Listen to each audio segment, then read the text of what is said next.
चलिए शुरू करते हैं। ये वीडियो थर्ड होगा इंटरनल वायरिंग का। इसमें फ्यूज के कितने प्रकार होते हैं ये देखते हैं, कौन सा फ्यूज कहाँ यूज किया जाएगा।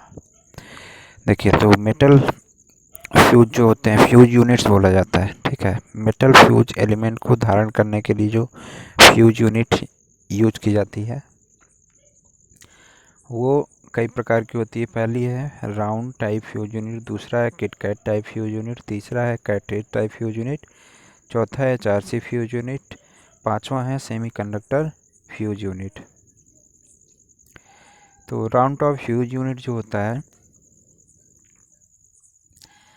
इसमें पोर्सिलिन या फिर बैकेलाइट का ये बना होता है और इस टाइप का फ्यूज अब इस टाइम पे बहुत कम यूज किया जाता है। तो दूसरा देखते हैं rewirable KitKat type fuse unit. ये rewirable KitKat type fuse unit जो है ये रिवायरेबल, इसके नाम से स्पष्ट है कि इसमें क्या होगा कि एलिमेंट इसका अगर ख़राब हो जाता है तो हम दोबारा इसको रिवायर मतलब एलिमेंट को दोबारा लगा के यूज़ कर सकते हैं। तो ये स्मॉल का करंट कैपेसिटी के लिए बनाया जाता है, जो हाउस वायरिंग में यूज होता है ज़्यादातर, और ये पोर्सिलिन का बनाया जाता है और कभी कभी सिरेमिक्स भी यूज़ करते हैं इसमें।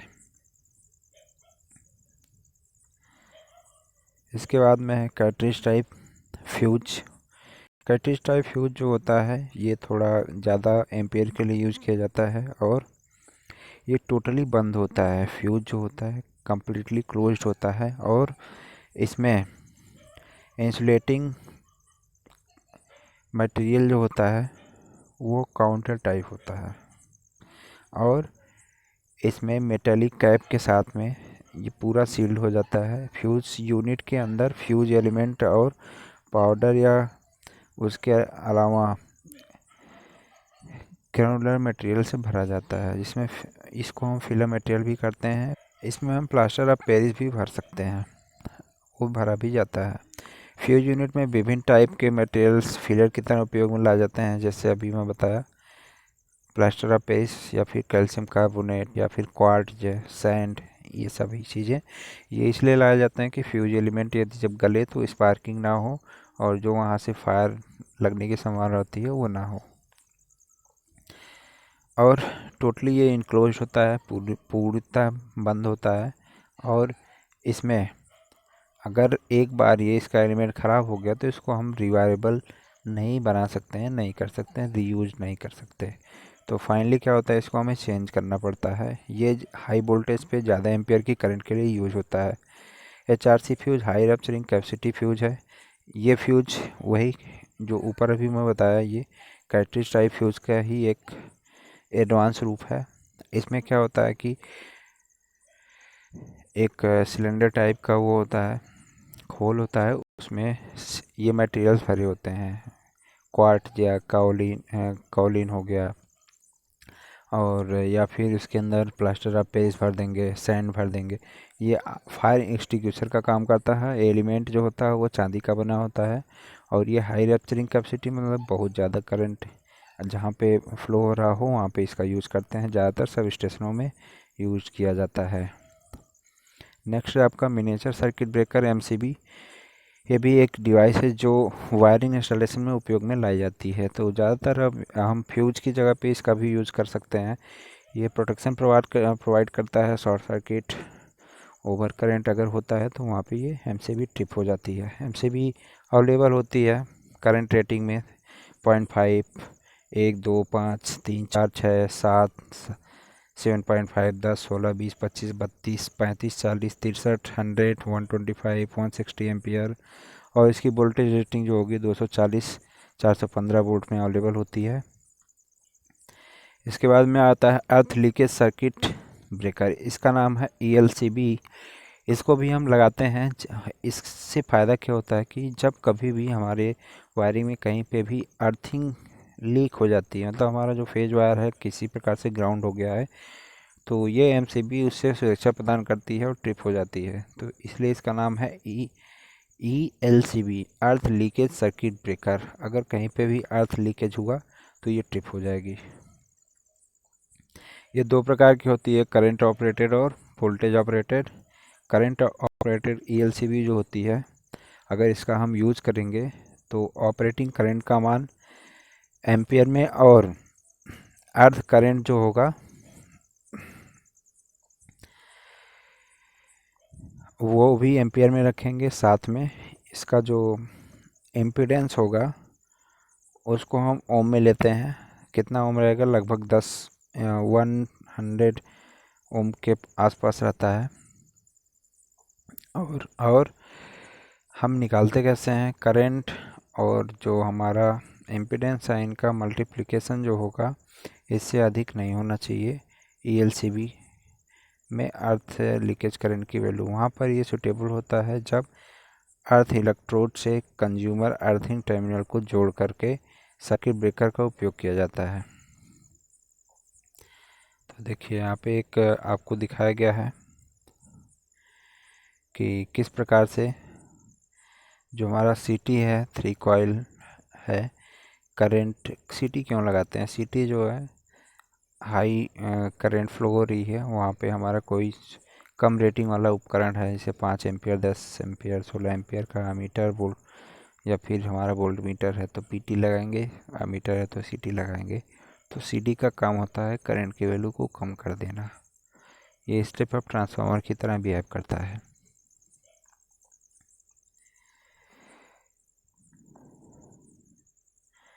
ठीक, तो अब यहाँ देखते हैं वोल्टेज ऑपरेटेड अर्थ लीकेज सर्किट ब्रेकर।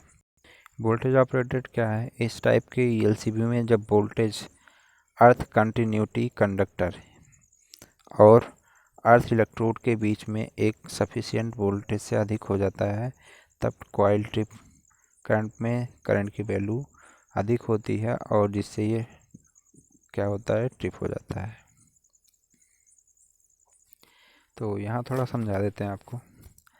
ये लोड है और ये आपका मेटल सीट है ECC, और इधर आपका जो है अर्थ है और यहाँ पे ये सप्लाई दी गई है। तो अब होता क्या है कि जो ये आप अर्थ देख रहे हैं, ये कॉइल देख रहे हैं सर्किट ब्रेकर की, इसमें वोल्टेज डिफरेंस होता है। जब तक बैलेंस रहता है तब तक ये ECB सर्किट ब्रेकर वो ऑपरेट नहीं होता है। जैसे ही अनबैलेंसिंग क्रिएट होती है वोल्टेज की, सप्लाई वोल्टेज और अर्थ वोल्टेज के बीच में, ये ऑपरेट हो जाता है। अब देखिए यहाँ से बहुत ही केयरफुली आपको देखना चाहिए, और यहाँ से स्टार्ट होता है मुख्य रूप से आपका एस्टिमेशन के लिए जो आवश्यक चीज़ें हैं। जैसे इसमें रूल कौन कौन से फॉलो करने हैं आपको, ये बहुत ही इम्पोर्टेंट है।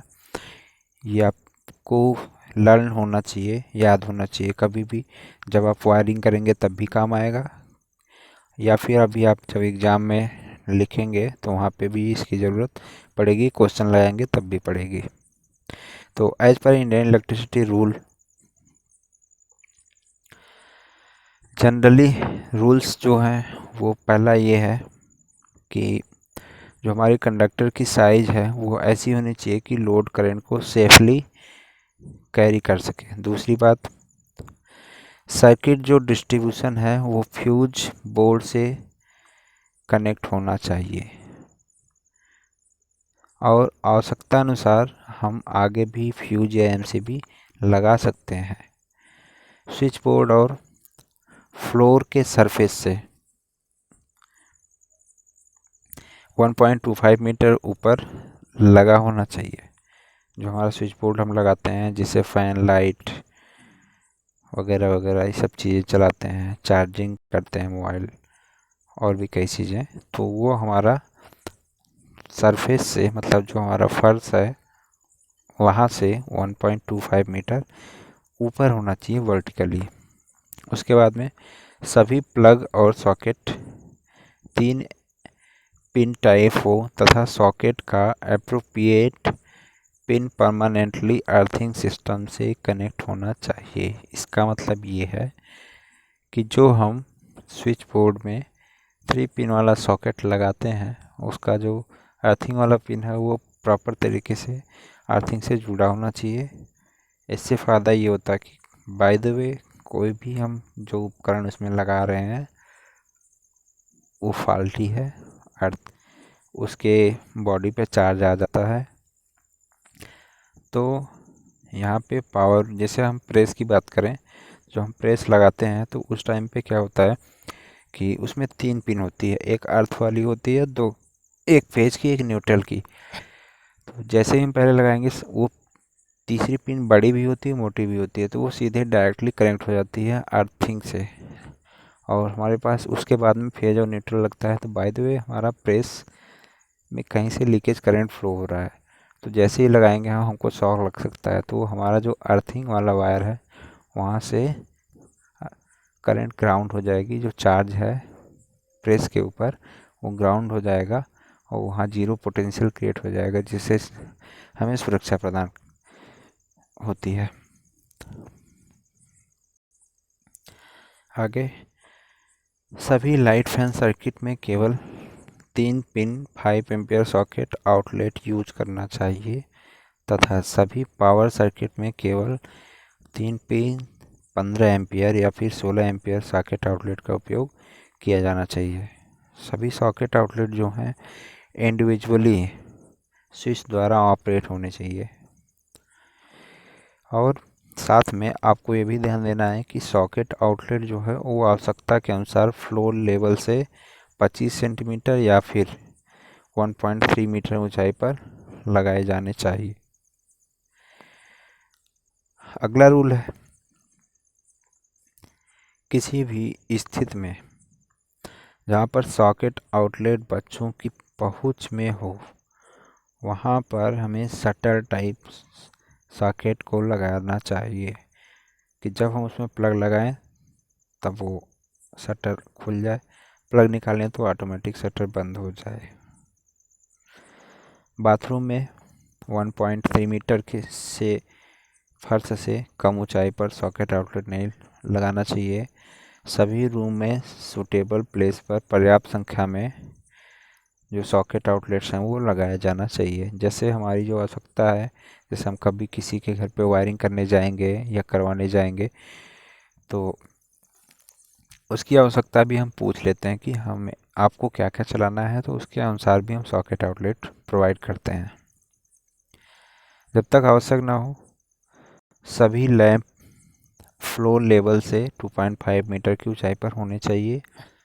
जो आप ट्यूबलाइट, एलईडी, ये सभी चीज़ें लगाएंगे ये सरफेस लेवल से 2.5 मीटर से नीचे नहीं होना चाहिए। और जब तक ये आवश्यक ना हो सीलिंग फैन जो है 2.75 मीटर की ऊंचाई पर ही लगाया जाना चाहिए। आवश्यक का मतलब ये है कि बाय द वे जहाँ पे आप वायरिंग करने गए हैं तो वहाँ की दीवार की ऊंचाई कम है या फिर कोई ऐसी पोजीशन है कि आप नहीं लगा सकते, तो वहाँ पे थोड़ा वो चेंजिंग किया जा सकता है। लाइट फैन सर्किट के प्रत्येक सर्किट में लाइट फैन और सॉकेट आउटलेट के लिए टोटल 10 पॉइंट से अधिक नहीं होना चाहिए, और एक सर्किट में 800 वाट से अधिक लोड नहीं दिया जाना चाहिए।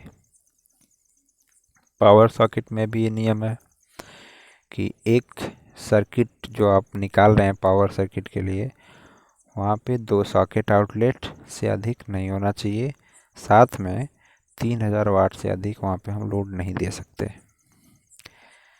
नेक्स्ट रूल है, किसी भी स्थिति में जहाँ पर सॉकेट आउटलेट बच्चों की पहुँच में हो तो वहाँ पे हमें सॉकेट शटर टाइप लगाना चाहिए, इंटरलॉक लगाना चाहिए।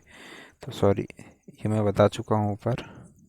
बिल्डिंग में जो लाइट फैन सर्किट की वायरिंग है और पावर वायरिंग है ये दोनों सेपरेट सेपरेट की जानी चाहिए। साथ में आपको ये भी ध्यान देना है कि सभी वायरिंग के लिए कंड्यूट या मेटल सीट और सभी उपकरण जो हैं मेटल के अगर उनके कवर बने हैं तो ये सब क्या हो जाने चाहिए, अर्थिंग से जुड़े होने चाहिए। और जब अर्थिंग से हम जोड़ देंगे तो इससे फ़ायदा ये मिलेगा कि बाय द वे कहीं से भी इन सभी उपकरण के बॉडी पे या किसी एक उपकरण के बॉडी पे चार्ज आता है तो ग्राउंड हो जाएगा, हमें शॉक लगने से वो सुरक्षा प्रदान करेगी हमारी जो हम अर्थिंग बनाए हैं। Determination of number of points light fan socket outlets. अब हम ये डिसाइड करेंगे और ये डिजाइनिंग का पार्ट है। तो यहाँ पे आपको ये सीखना होगा कि मान लीजिए 10 मीटर गुणे 5 मीटर गुणे 3 मीटर का एक कमरा है, उसमें कितने लाइट पॉइंट लगेंगे, कितना इल्यूमिनेशन रखा जाएगा, एक नॉर्मली रूम के लिए कितना होता है, क्लासरूम के लिए कितना होता है, बेडरूम के लिए कितना होता है, डाइनिंग रूम के लिए कितना होता है। तो ये एक टेबल से आपको देखना पड़ेगा।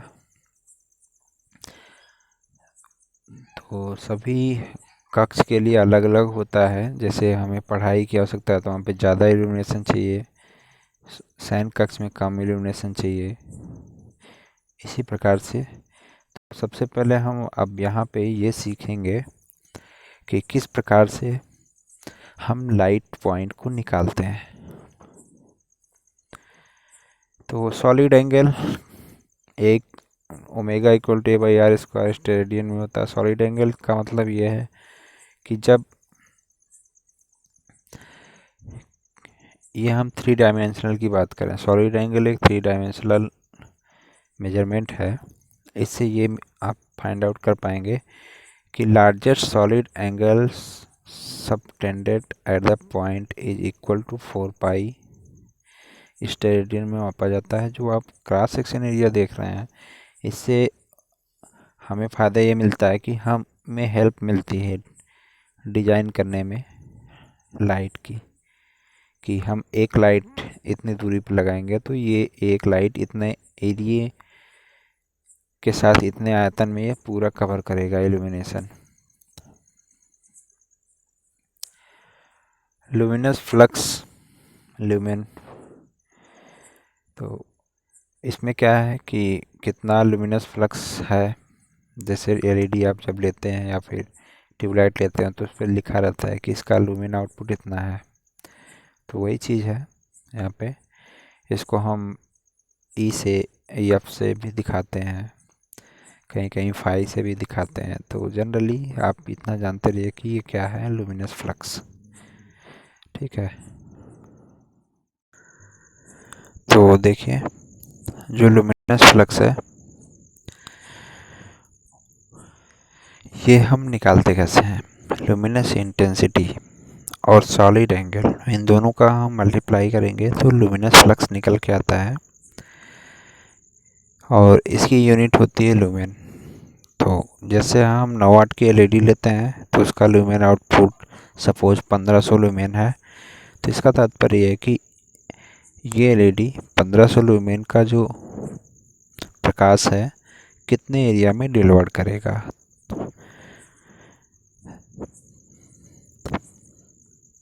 लुमिनस इंटेंसिटी तीव्रता क्या है,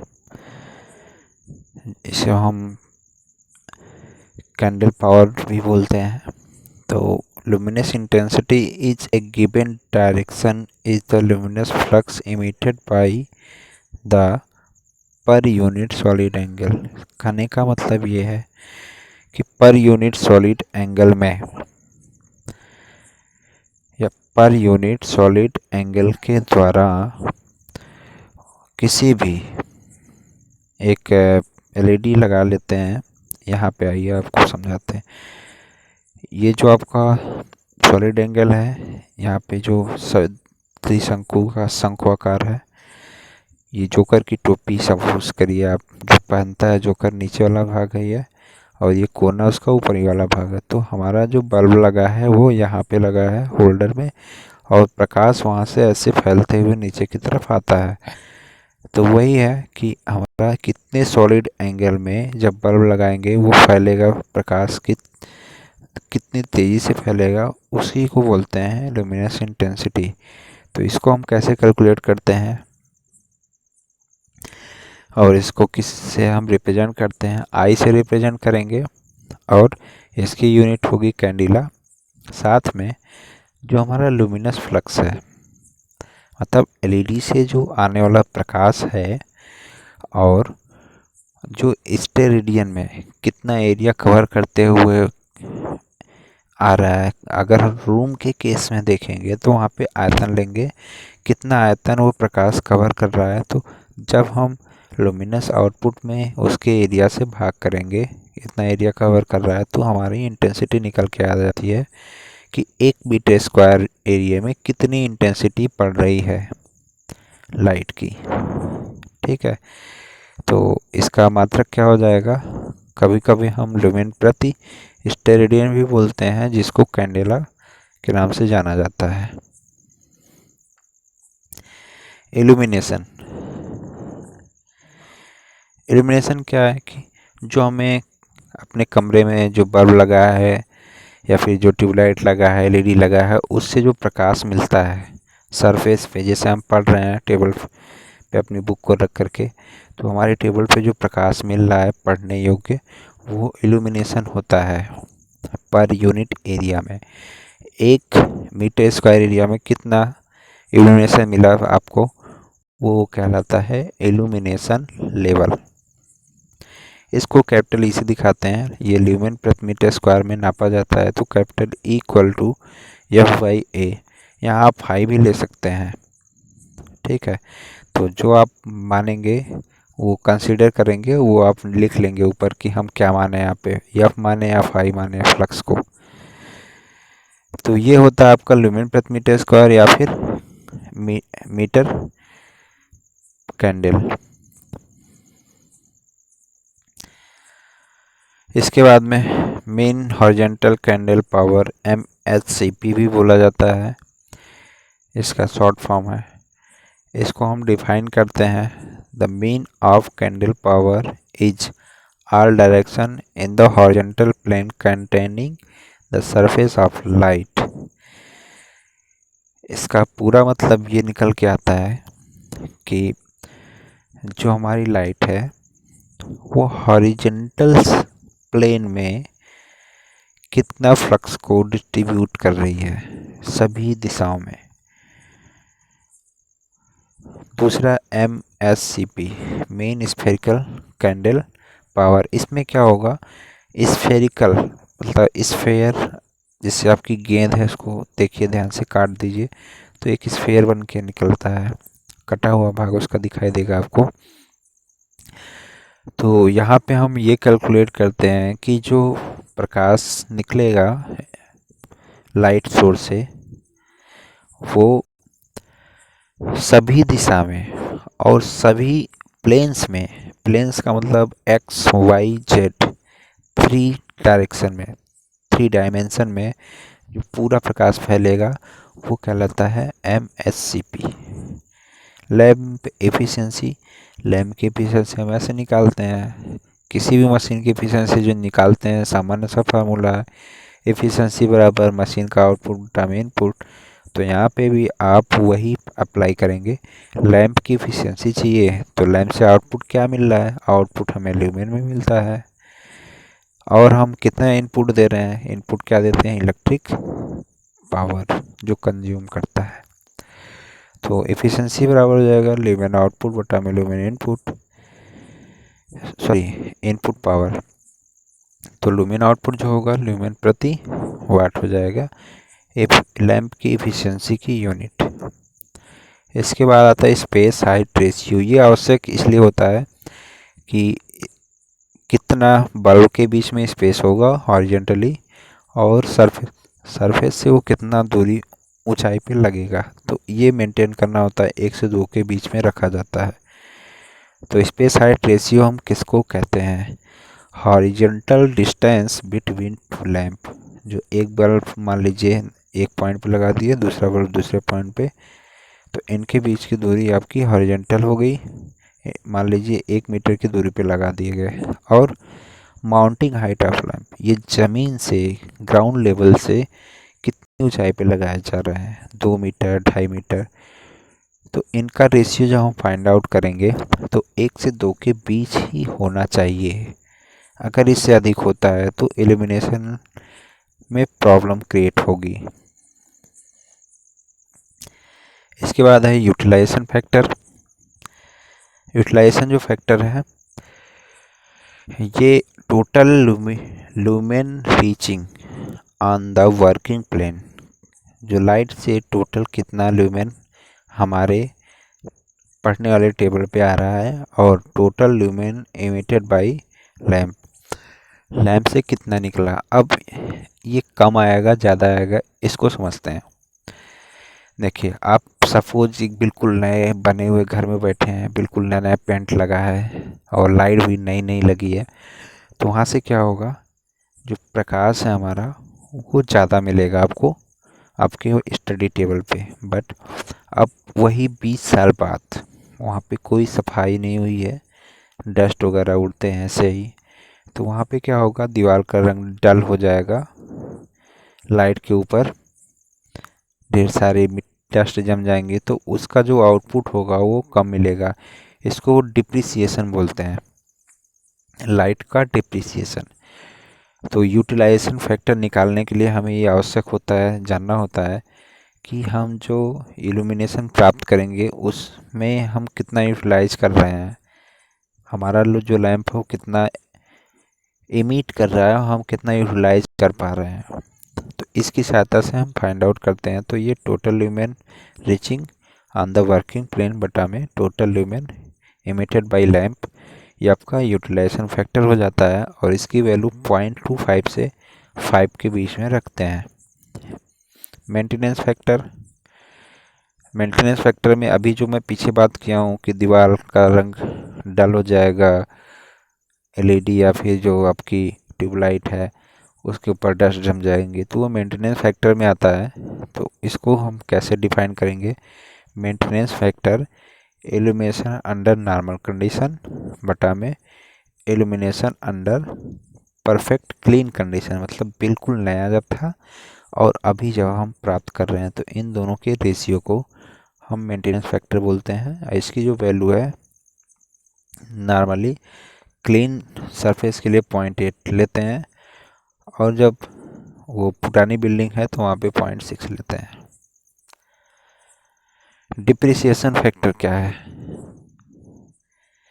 देखिए डिप्रिसिएशन फैक्टर जो होता है वो मेंटेनेंस फैक्टर का जस्ट रिवर्स होता है। इसकी वैल्यू 1 से हमेशा अधिक होती है।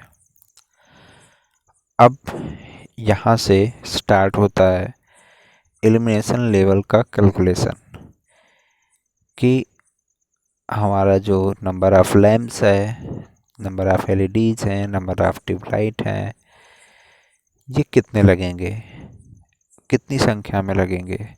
तो हम कैसे निकालेंगे इसको देखते हैं।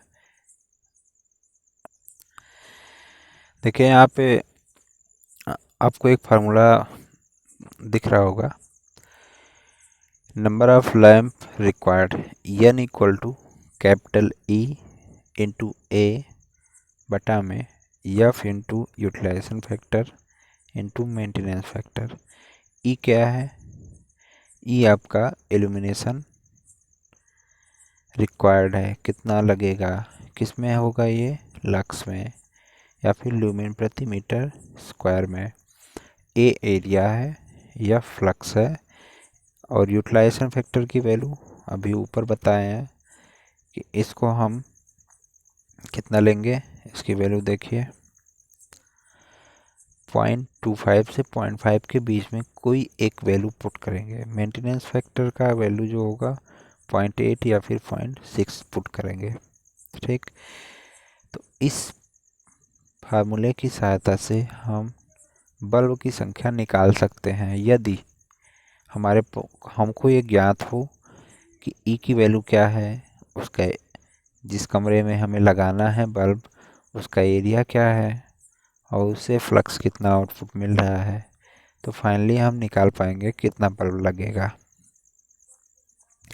इसके बाद में यदि हमें फ्लक्स ना दिया हो, उसके अलावा ये दे दिया हो कि इतना कैंडल पावर जो है का एक लैंप है, तो कैंडल पावर में हम 4 पाई से गुणा कर लेंगे, तो हमारे एम में फाइनली निकल के आ जाएगा फ्लक्स की वैल्यू।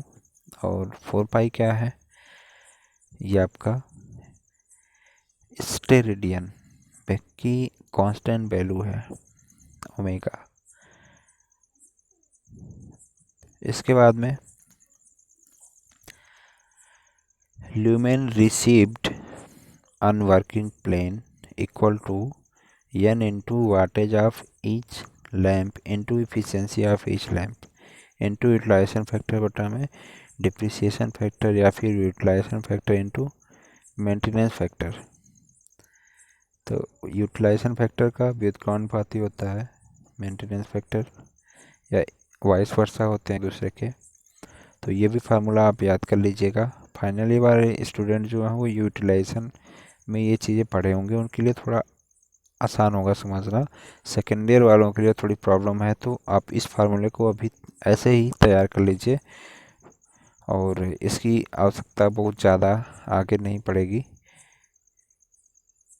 जब आप फाइनल ईयर में जाएंगे तो वहाँ पे आप पूरा डिटेल में इसको पढ़ेंगे। बट अभी आपको ये जानना है कि हम बल्ब की संख्या कैसे निकालते हैं, तो उसके लिए थोड़ा जानना ये आवश्यक है।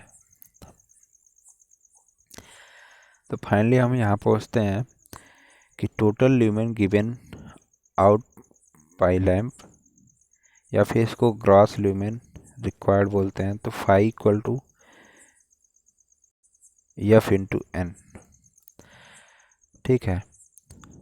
उसके बाद में एन की वैल्यू जो है ए इंटू ई बटा में यूटिलाइजेशन फैक्टर गुणे मेंटेनेंस फैक्टर। तो ये हमें मिलेगा यहाँ से कि जो आउटपुट है वो कितना चाहिए, हमारे कमरे में कितना प्रकाश की आवश्यकता है, टोटल ल्यूमेन रिक्वायर्ड। अब क्या करेंगे, lumen reaching on the working plane. Suppose आपकी जो एलईडी है उसका इल्यूमिनेशन लेवल 120 ल्यूमेन प्रति मीटर स्क्वायर है। तो यहाँ पे वो वैल्यू ई की पुट करेंगे, एरिया रखेंगे कमरे का। फाइनली यहाँ पे लेके आएंगे फाई की वैल्यू ऊपर से जो निकालें यहाँ से, यूटिलाइजेशन फैक्टर मेंटेनेंस फैक्टर से गुणा कर लेंगे और निकल के आ जाएगा हमारा टोटल ल्यूमेन कितना आवश्यक है, ठीक है। तो illumination level required as per Indian electricity rule in various part of building is given below. ये चीज़ आपको याद करना चाहिए और याद होनी भी चाहिए कि किस जगह पे कितना इल्यूमिनेशन लेवल रखना है हमें, तभी हम लाइट की डिजाइन कर सकते हैं। तो ये आप खुद से तैयार करेंगे। मैं जल्दी से बता देता हूँ कि एंट्रेंस या फिर हॉल वगैरह में वहाँ पे 100 ल्यूमेन रखते हैं, लक्स का ल्यूमेन प्रति मीटर स्क्वायर में। लिविंग रूम में 300 ल्यूमेन प्रति मीटर स्क्वायर रखते हैं। डाइनिंग रूम में 150 लक्स रखते हैं। बेडरूम में जनरली जो होता है आपका 300 होता है। ड्रेसिंग टेबल में या फिर बेड हेड्स में 200 होता है। टेबल गेम्स जहाँ होते हैं वहाँ पे थोड़ा ज़्यादा रखते हैं, 300 लक्स होता है। और जहाँ पे रिक्रिएशन रूम है वहाँ पे कम रखते हैं, 100 लक्स है। किचन में ज़्यादा रखते हैं, 200 है। किचन सिंक है 300 है। लॉन्ड्री है 200 है। बाथरूम है 100 में भी काम चल जाएगा। बाथरूम मिरर है तो 300 रखेंगे वहाँ पे।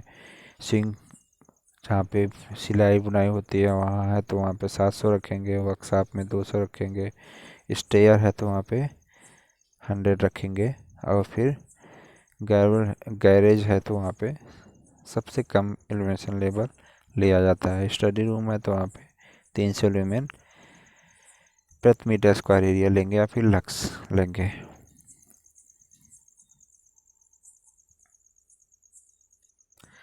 तो देखिए आगे, फैक्ट्री एंड वर्कशॉप में इल्यूमिनेशन लेवल किस जगह पे कितना होना चाहिए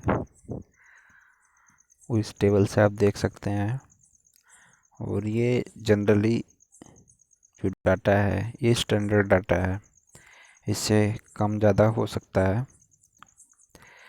rough work example as frame assembling of heavy machinery, वहाँ पे 150 ल्यूमेन लग सकते हैं। उसके बाद में मीडियम वर्क में 300 लग सकते हैं। फाइन वर्क में जहाँ पे से क्वालिटी वगैरह चेकिंग होती है या फिर टेलीफोन इक्विपमेंट है, इन सभी जगह पे 700 लग सकते हैं।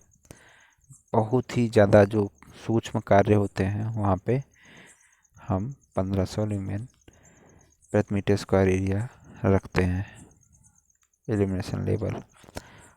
पावर हाउस में सपोज बॉयलर है, उसका घर, टरबाइन हाउस है, कन्वेयर हाउस है, स्विच गियर है, उसके बाद में चैम्बर है, कंट्रोल रूम है। तो कंट्रोल रूम में तो ज़्यादा रखेंगे, 300 ल्यूमेन प्रति मीटर स्क्वायर है। और बॉयलर हाउसेस, टरबाइन, बस इन सभी में 100 रखेंगे। ऑफिस में रिसेप्शन में कम रखते हैं, 150। Conference room, general office, typing room में 300 ल्यूमेन प्रति मीटर स्क्वायर रखते हैं। ड्राइंग ऑफिस में 400 लग सकेंगे। उसके बाद में स्कूल और कॉलेज की बात आती है तो यहाँ पे इल्यूमिनेशन लेवल लगभग हाई ही रखा जाता है। Classroom, lecture hall, workshop, laboratory, library, इन सभी जगह पे 300 ल्यूमेन प्रति मीटर स्क्वायर रखते हैं इल्यूमिनेशन लेवल। उसके बाद में स्विंग रूम है, ड्राइविंग हॉल है, यहाँ पे 500 रखेंगे। कॉमन रूम है, स्टेयर्स है, वहाँ 150 रखेंगे। उसके बाद में हॉस्पिटल्स हैं, हॉस्पिटल में 2-3 जगह है, जैसे वेटिंग रूम है, वार्ड है, तो वहाँ पे 150 रखेंगे। डिस्पेंसरी है, लेबोरेटरीज है, ऑपरेशन थिएटर है, वहाँ पे 300 रखेंगे। और ऑपरेशन टेबल पे स्पेशल पर्पज़ की लाइटनिंग होती है, ये आप फाइनल ईयर में पढ़ाया गया है फाइनल ईयर वालों के लिए। सेकेंड ईयर वाले भी नहीं पढ़े हैं तो ये उनको पढ़ाया जाएगा, तो इसके लिए ज़्यादा आप परेशान ना हो। स्पेशल पर्पज़ की लाइटनिंग इस तरह की लाइटनिंग होती है, आवश्यकता के अनुसार वहाँ पे हम लाइटनिंग करते हैं। डायरेक्ट लाइटनिंग होती है, इनडायरेक्ट लाइटनिंग होती है, सेमी डायरेक्ट लाइटनिंग होती है, सेमी इनडायरेक्ट लाइटनिंग होती है, इन उसके बाद में जनरल लाइटनिंग होती है। तो ये आपको डिटेल में पढ़ाया जाएगा फाइनल ईयर में। आगे शॉप्स में जनरल एरिया में 300 रखेंगे, स्टॉक एरिया में 150 रखेंगे। शॉप विंडो में स्पेशल पर्पज़ की लाइटनिंग करते हैं। हाउस में 150, लिविंग रूम, होमवर्क, उसके बाद में जो आपका रीडिंग रूम है वहाँ पे 300 रखेंगे। किचन, बाथरूम, बेडरूम 150 रखेंगे, तब भी काम चल जाएगा। स्पोर्ट ग्राउंड में ज़्यादा रखते हैं, स्टेडियम में 300 के आसपास। फुटबॉल फील्ड है तो 200 रखेंगे, और टेनिस कोर्ट है तो 400 रखेंगे लक्स इल्यूमिनेशन लेवल। उसके बाद में कैंटीन है तो वहाँ पे 200 रखते हैं। अब luminous flux of various type of lamp, जो एलईडी है, सीएफएल है, लगभग उनका लुमिनस फ्लक्स क्या है वो इस टेबल में एक जगह पे लिखा गया है। तो यहाँ से जैसे 40 वाट का इनकैंडिसेंट लैंप है। इनकैंडिसेंट लैंप क्या है, जो आप देखते हैं लट्टू वाला बल्ब, उसकी बात हो रही, जो पीला पीला जलता है। एलईडी 4 से 5 वाट है, सीएफएल 9 से 13 वाट है। तो जो इसका ल्यूमेन आउटपुट होगा 230 वोल्ट पे लगभग 400 ल्यूमेन आपको मिलेगा। उसी तरह 60 वाट लट्टू वाला, 6 से 8 वाट एलईडी है, 13 से 15 वाट सीएफएल है, तो यहाँ पे 750 ल्यूमेन आउटपुट मिलेगा। उसके बाद में इसी तरह से आगे नीचे है सभी, ये आप खुद स्टडी कर सकते हैं, और इसकी आवश्यकता पड़ेगी इसलिए मैं पढ़ा रहा हूँ, अदरवाइज इसको हम छोड़ स्किप कर सकते थे। आवश्यकता ये पड़ेगी कि इल्यूमिनेशन लेवल है, जैसे आपको कमरे की साइज़ दे दी जाएगी, बोला जाएगा कि इसमें कम से कम एलईडी लगानी पड़े, खर्चा भी कम आए, इल्यूमिनेशन लेवल अच्छा हो, तो उसके अनुसार हम डिसाइड करेंगे कि हम कितने वाट की एलईडी लगाएंगे।